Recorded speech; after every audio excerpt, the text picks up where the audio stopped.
नमस्कार. रेडिओ विश्वास 90.8 community radio, तुमचं जगणं तुमचा आवाज. श्रोते हो, लिगल शील्ड यांच्याकडनं विल स्टुडिओ सुरू झालेलं आहे. त्यासाठी आपण भेटायला आलेलो आहोत ॲडव्होकेट महेंद्र एकबोटे यांना. महेंद्रजी, खूप खूप स्वागत आहे तुमचं. नमस्कार. रेडिओ विश्वास. नमस्कार सर. विल स्टुडिओ तुमचा आहे, लिगल शील्ड. तुम्ही लिगल याच्यामध्ये सुद्धा खूप वेगवेगळे प्रॉब्लेम सॉल्व्ह करत असतात असं मला म्हणता येईल. याच्यामध्ये विल हा सगळ्यात मोठा भाग असतो. विल म्हणजे नेमकं काय हो?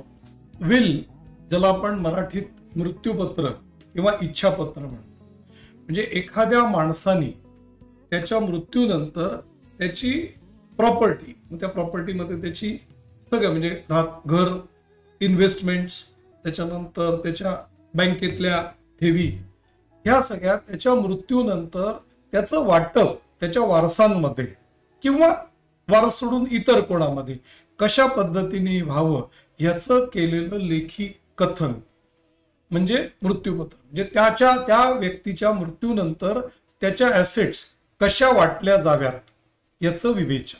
मृत्यूपत्र करणं हे कायद्याने बंधनकारक असतं का? नाही, बंधनकारक नाही.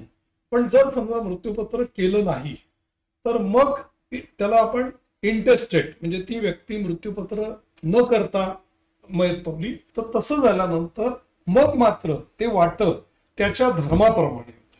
म्हणजे हिंदू सक्सेशन ऍक्ट जो हिंदू, त्याच्यानंतर जैन, बौद्ध आणि शीख या लोकांकरता लागू होतो. बाकी वारसा हक्क कायदा मुस्लिमांचा वेगळा, ते शरियाप्रमाणे होतं. पारशी लोकांचा तो वेगळा आहे, ख्रिश्चन लोकांचा. मग तुमचा धर्म कोणता ह्याप्रमाणे त्या वारसांना ते वाटप.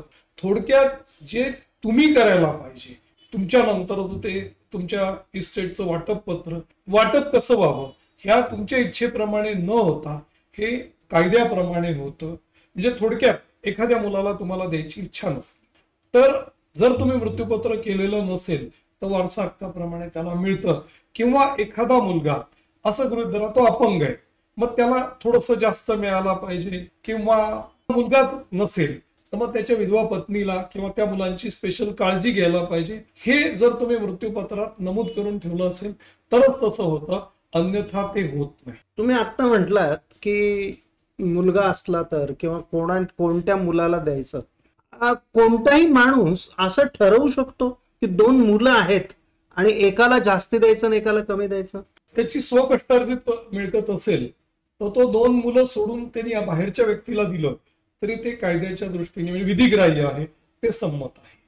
ते जरुरी नाही की ते दोघांना इक्वल प्रमाणातच द्यायला पाहिजे. त्याला ज्या प्रमाणात वाटेल त्या प्रमाणात तो ते देऊ शकतो. पण जर वडिलार्जित मालमत्ता असेल तिथे मात्र सारखंच देण्याचा. वडिलार्जित मालमत्तेत ह्या माणसाला त्याचा जो मिळणारा शेअर आहे त्याचं तो मृत्यूपत्र करू शकतो. उरलेल्याच म्हणजे वडील, समजा तो मुलगा आणि त्याची 2 मुलं आहेत, तर ह्यांचा जो वडिलांना मिळणारा हिस्सा असेल त्याचं ते मृत्यूपत्र करू शकतात.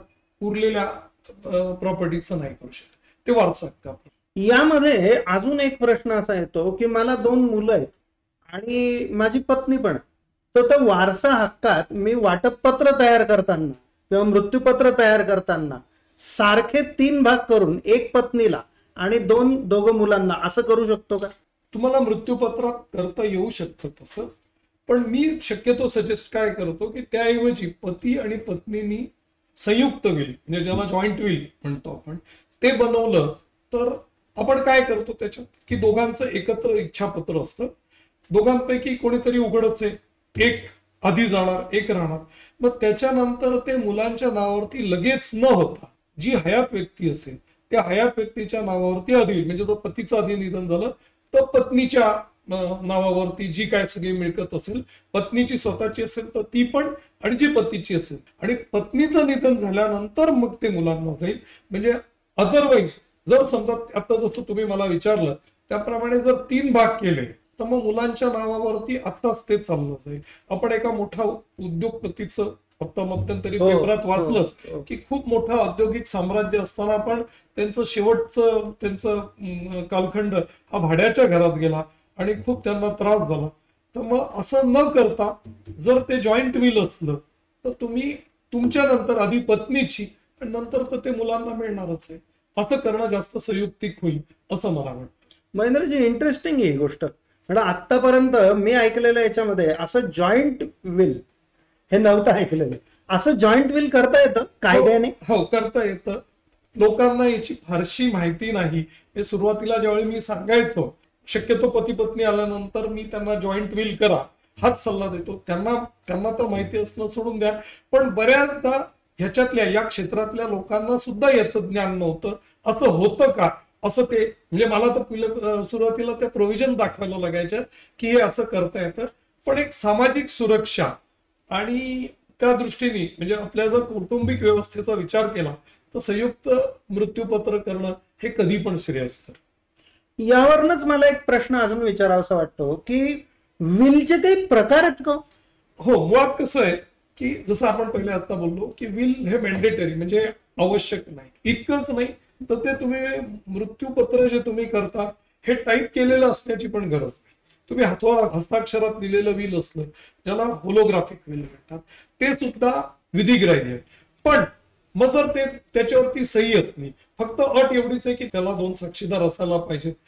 ते नोटरी करायची पण गरज नाही, रजिस्टर करणं तर अजून पुढची. पण मग याच्यात काय होतं की मग ही सही या गृहस्थांची आहे की नाही, तुम्ही किती वेळा विल करू शकता यालाही काही बंधन नाही. जे शेवटचं विल आहे ते कायदा मान्य करतो. मग जर त्याच्यावरती ते कुठे रजिस्टर केलेलं नसेल तर त्याच्यावरच्या तारखेवरनं वाद झाला. एखाद्या माणसाने 2 हस्ताक्षरात विल करून ठेवली आणि मग त्याच्या तारखेवरनं जर उद्या काही संभ्रम निर्माण झाला तर मग ती दोन्ही विल पैकी व्हॅलिड कोणतं विल धरायचं, ते जर एकमेकांच्या विरोधाभासी असलं मग ते विल रद्द होऊ शकतं. त्यामुळे मी जरी आवश्यक म्हणजे कायद्याने ते आवश्यक धरलेलं नसलं तरी ते नोंदणीकृत करा, म्हणजे तो एक प्रकार आहे की रजिस्टर्ड विल ज्याला आपण म्हणतो ते करा असा मी त्याचा आग्रह धरतो. कारण रजिस्टर केल्यानंतर तुम्हाला त्याची तारीख इतकंच नाही तर त्यावेळेची वेळ, म्हणजे एखाद्या माणसाने सकाळी एक विल केलं आणि त्याचे विचार बदलले आणि त्यांनी दुपारी दुसरं विल तयार केलं, तसे दुपारी केलेलं विल आहे हे ग्राह्य धरलं जाईल. त्याच्यामुळे ते जर नोंदणीकृत असणं हे कधीच. हे ठीक आहे, पण एखाद्याला समजा तेवढा वेळ नाही मिळाला किंवा अगदी तुम्ही 2 साक्षीदार पण महत्वाचे म्हटलं, पण मी जाण्याच्या अगोदर मला आता कळलंय की मी जाणार आहे आणि त्यावेळेसच मी लिखित लिहून ठेवलं तर ते गृहीत धरलं जातं का? मग मात्र परिस्थितीजन्य पुरावा आणि ह्या त्या विलला जर कोणी ऑब्जेक्शन घेतलं, बऱ्याचदा काय होतं की ज्याला मिळत नाही तो ते ऑब्जेक्शन घेतो आणि मग ते सिद्ध करता नाही आलं तर मग ते त्रासाचं होऊ शकतं. हे फक्त लिखित म्हणजे मौखिक विल हे जे आता समजा ह्याच्यावरती सरहद्दीवरती सैनिक आहे, आता मृत्यू समोर दिसतोय, अशा वेळी जर त्याने त्याच्या सहकारी जो आहे त्याला तोंडी जरी सांगितलं की माझ्या शेतीचं घराचं असं असं करावं आणि जर दुर्दैवाने तो मिलिटरीतला माणूस राहिला नाही तर त्याच्या सहकार्याने केलेलं तोंडी कथन हे पण कायद्याने ग्राह्य धरलं जातं. क्या बात आहे. हो, आता एवढ्या सुविधा विशेष निघालेल्या आहेत, मग विल लेखीच पाहिजे असं काही आहे? एखाद्याने रेकॉर्ड करून ठेवलेलं असेल तर नाही, त्याला तुम्ही डिजिटल विल म्हणता. अजून भारतात डिजिटल विलला मान्यता नाहीये. हे या टिपिकल फॉर्मॅट मधलं लिखित स्वरूपाचं विल ज्याला 2 साक्षीदारांनी साक्षांकित केलेलं आहे. फार कशाला त्याला आपण एक डॉक्टरांचं सर्टिफिकेट जोडतो की हा माणूस मानसिक दृष्ट्या आणि शारीरिक दृष्ट्या कपॅसिटी म्हणजे धडधाकट आहे. हे सुद्धा कायद्याने बॉम्बे हायकोर्टाचा एक डिसिजन आहे की ते मेडिकल सर्टिफिकेट लावणं मॅन्डेटरी नाहीये. पण आपण त्याचा आग्रह का धरतो की उद्या जर त्याच्यातनं एखादा वाद निर्माण झाला की हा माणूस आजारी होता, एक मोठा नट होता, नाव सगळ्यांना माहितीच आहे की लग्नानंतरच ते नवरा बायको दोघं वेगळे राहत होते आणि नंतर शेवटची 2 वर्ष तो खूप आजारी होता आणि शेवटच्या बंगला होता मोठ्या चांगल्या ठिकाणी, ते नंतर त्यांचं विल निघालं मृत्यूनंतर. त्याच पिरियडमध्ये एक लिव्ह इन रिलेशनशिप मध्ये ते राहत होते, हायकोर्टातही ते सगळं प्रकरण गाजलं. तर मग त्यांना त्यांची शारीरिक अवस्था ते त्या नसताना त्यांचं विल कसं केलं गेलं यावरनं एक हायकोर्टात त्याच्यावरती काही काळ केस चालली होती. तर त्यामुळे त्या म्हणजे धडधाकट असतानाच मला बऱ्याचदा असं विचारलं जातं की विल कोणत्या वयात, किंवा आपल्याकडे समज असा आहे की एखादा माणूस आजारी पडला किंवा काहीतरी मेडिकल टेस्ट मध्ये काहीतरी आलं मग तो खडबडून जागा होतो आणि मग त्याला असं वाटतं आता मृत्यूपत्र करावं का, तर आता केव्हाही काही होऊ शकतं. मुळात ही धारणा चुकीची आहे. तुम्ही धडधाकट असतानाच मृत्यूपत्र करून ठेवलेलं केव्हाही चांगलं, की जेणेकरून ते नंतर कोर्टबाजा होण्याची शक्यता खूप कमी होते. तुम्ही आत्ता म्हटलात की धडधाकट असताना, पण जेव्हा मी विल केलेलं आहे, मी अजून एकदम उत्तम माझी प्रकृती आहे आणि त्या विलच्या व्यतिरिक्त नंतर जर काही संपत्तीत वाढ झाली किंवा संपत्ती बदलली, तर त्याच्या वेळेस निर्णय कसा घेतला जातो मग? चांगला प्रश्न आहे हा. याच्यात काय होतं की जर छोटेसे बदल तुम्हाला करायचे असतील, एखादी मिळकत तुम्ही विकली किंवा नवी घेतली, त्याला कोडीसील म्हणतात. त्याला पुरवणी मृत्यूपत्र, की माझ्या या मृत्यूपत्रात असं असं म्हटलेलं होतं, आता त्याच्यात ही ती मी मिळकत विकली किंवा मी ही नवीन मिळकत घेतली, मृत्यूपत्रात ज्या वारसांना मी ज्या प्रमाणात दिलंय त्याच प्रमाणात हे दिलं जावं, असं करून कोडीसील करता येतं. खूपच त्या मृत्यूपत्रात म्हणजे त्या मिळकतीत खूप मोठ्या प्रमाणावरती बदल झाले, किंवा ज्याला तुम्ही बेनिफिशियरी म्हणजे ज्याला तुम्ही ते दिलेलं आहे, उद्या दुर्दैवानी त्या व्यक्तीच काही कमी जास्त झालं, घटस्फोटाची केस दाखल झाली किंवा घटस्फोट झाला, अशा वेळी तुम्ही ते मृत्यूपत्र पूर्णपणे नव्याने करणं, परिस्थिती बदलल्यानंतर त्या व्यक्तींचे ज्यांना तुम्ही दिलं त्या व्यक्तींचे तुमचे संबंध चांगले नाही राहिले, तर त्यावेळी ते मृत्यूपत्र पूर्ण बदलणं शक्यतो एकच मृत्यूपत्र दर 10 वर्षांनी त्याचा एक आढावा घेऊन, कारण 10 वर्षांनी प्रत्येकाच्या आयुष्यात खूप मोठे बदल झाले असतात, सामाजिक, आर्थिक, शारीरिक. त्याच्यामुळे 10 वर्षांनी आढावा घेऊन त्या मृत्यूपत्रात योग्य ते बदल करणं, म्हणजे एकदा बनवून ठेवलंय आणि ते तसंच्या तसं ठेवणं, त्यापेक्षा ते वाचून जर त्याच्यात बदल आवश्यक असतील, मूळ स्ट्रक्चरच जर बदलत असेल, तर हे रद्द करून नवीन विल केलेलं कधीही श्रेयस्कर. तुम्ही आत्ता जे म्हटलात ते, आणि प्लस तुम्ही म्हटला होतात की अनेक वेळेला विल करता येतं आणि ते रजिस्टर्ड करायला पाहिजे. प्रत्येक वेळेस खर्च वेगळा होत असेल, याला खर्च किती लागतो? रजिस्ट्रेशनचा फारसा खर्च येत नाही, कारण याला स्टॅम्प लागत नाही. 200 रुपये तुम्हाला तिथे फक्त लागतात. अच्छा, 200 रुपयाच्या स्टॅम्प वरती का स्टॅम्प लागत? स्टॅम्प लागत असते. क्या बात आहे. सामाजिक कामामध्ये सुद्धा तुम्ही आहात, तुम्ही अनेक प्रकारचे विल तयार पण केलेले आहेत. यामध्ये काहीतरी गमती जमती पण घडत असतात का? बऱ्याचदा काही किंवा क्लायंट्स कडे खूप गोष्टी शिकायला मिळतात. माझ्याकडे एक गृहस्थ आले होते आणि त्यांना काय झालं होतं की त्यांना पत्नी आणि मुलगी, त्यांनी मला एवढं सांगितलं की मला हे पूर्णपणे मुलीच्या नावावरती करायचं. आता मी काहीच म्हणू शकत नाही, कारण ते विल ज्याचं त्याचं ज्याने त्याने करावं. मग त्यांना मी ज्यावेळी विलचं ड्राफ्टिंग सुरू केलं, तर त्यांनी मला त्याचं कारण सांगितलं. त्यांच्या बाबतीत कसं झालेलं होतं की पत्नी आणि तिची बहीण हे त्या दोघीच जणी होत्या आणि त्या सालीच्या मिस्टरांचं निधन झालं ऍक्सिडेंटमध्ये. मग नंतर तिने दुसरं लग्न केल्यानंतर त्या ज्या सगळ्या प्रॉपर्टी, त्यांना एक मुलं होती ज्यांच्या बरोबर लग्न झालं, त्या मुलांची काळजी जास्त घेतली जायची आणि ही जी छोटी मुलं होती ह्यांच्याकडे दुर्लक्ष व्हायला लागलं.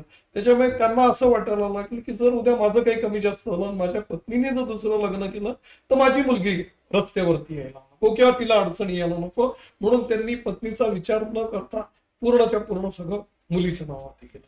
पण इतिहासात याच्यात खूप असे सुंदर सुंदर दाखले की अमेरिकेत एक आजी होत्या, त्यांना मुलबाळ काहीच नव्हतं, त्यांच्याकडे खूप सारी मांजरं होती. तर त्यांनी काय होतं, त्यांना ती मांजरं हीच त्यांची फॅमिली होती.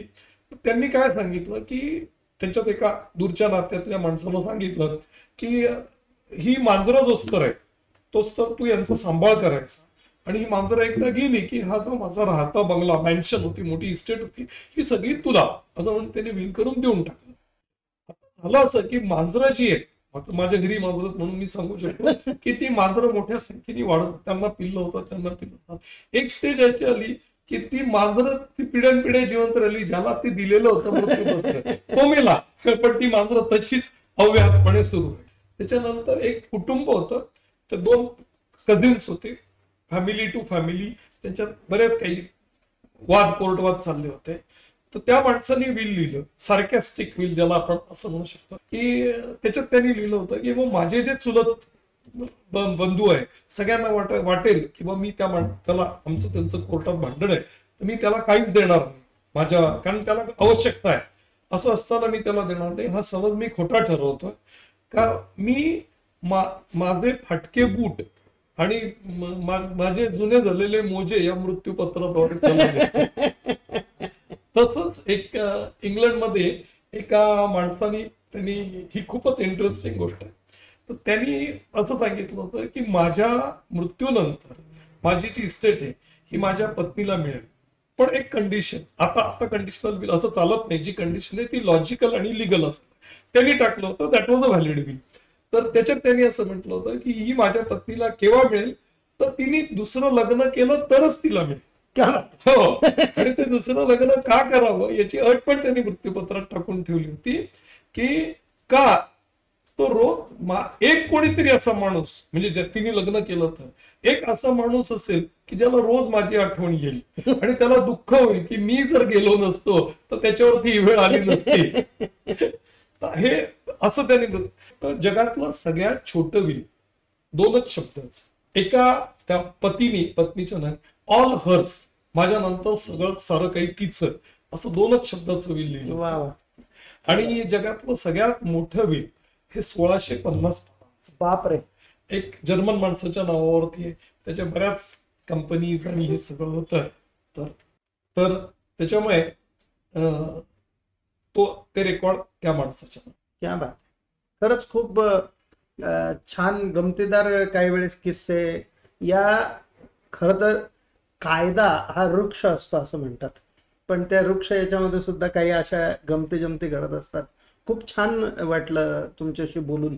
विल हा विषय तसं पाहायला गेलं तर लोकांमध्ये एवढा लोकप्रिय नाहीये, कारण लोकांना असं वाटत नसतं. एकतर मी जाईल हाच लोकांना विश्वास नसतो, मी कायम आहे बा असं, आणि मी नसल्यानंतर काय काही झालं तरी काय हरकत नाही. पण बऱ्याच वेळेला तुम्ही म्हटलात तसं प्रॉपर्टीमध्ये भांडणं होऊ नयेत किंवा कोणाला आपल्याला द्यायचं हे ठरवलेलं असावं, म्हणून हे विल खूप आवश्यक आहे. तसं तुमचा विल स्टुडिओ जो आहे त्याच्याबद्दल, आणि हे विल तयार होण्याच्या पहिलं विल कोणी केलं, ते कसं झालं, किंवा त्याच्या काय गमती जमती आहेत याबद्दल पण मला गप्पा मारायच्या आहेत. पण आता वेळ मला सांगते की थांबायला पाहिजे.